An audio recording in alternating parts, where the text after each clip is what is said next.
Akala mo ba nakakainip ang night shift?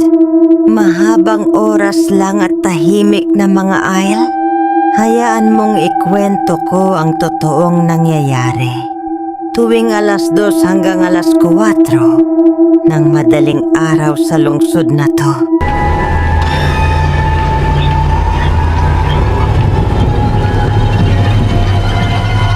Dati akong nagtatrabaho sa graveyard shift sa isang 7-Eleven sa isang bayan ng Bulacan.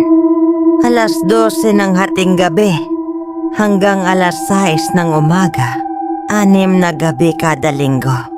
Mababa ang sahod at mas malala pa ang kape, pero sapat na para makaraos.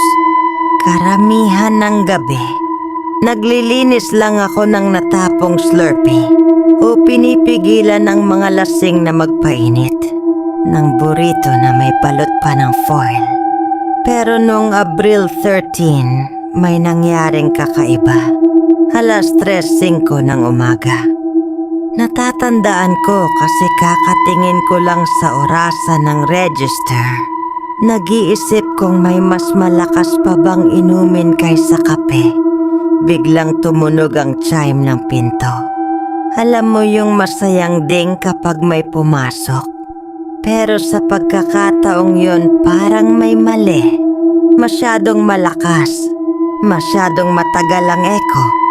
Pumasok ang isang lalaki pero may kakaiba sa kanya. Suot niya ang isang mahabang itim na coat na parang lumang-luma na.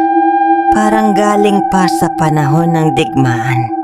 Putik-putik ang mga bota niya parang dumaan sa latihan.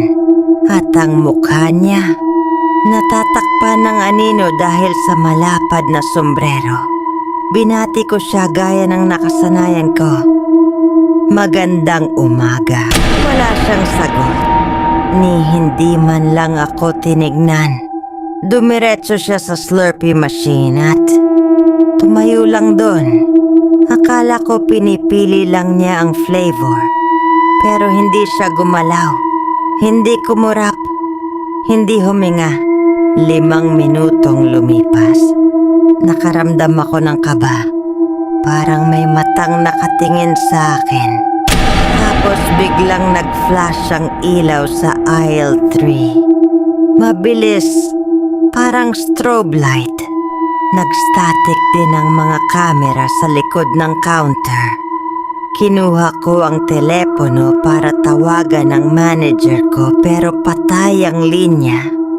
Paglingon ko ulit, wala na ang lalaki. Tiningnan ko ang pinto at nangilabot dahil wala pala itong chime. Walang lumabas na tao at wala rin bumukas na pinto. Nang bumalik ang feed ng camera, binuksan ko ang playback at doon ko nakita ang mas nakakakilabot. Hindi siya pumasok. Sa isang frame, walang tao. Sa sumunod, nandun na siya. Parang bigla na lang lumitaw. Mas malala pa. Noong 3:05:06 a.m., bahagya siyang tumingin sa camera. Kaunti lang. Pero sapat para makita niya saan nakatutok ang kamera. Parang alam niyang may manonood balang araw. Kinabukasan nag-resign ako. Iniwan ko ang susi sa counter at umalis. Akala ng manager ko na sira na ako. Siguro nga. Pero tuwing dumadaan ako sa 7-Eleven na yun sa gabi, may nakikita pa rin ako.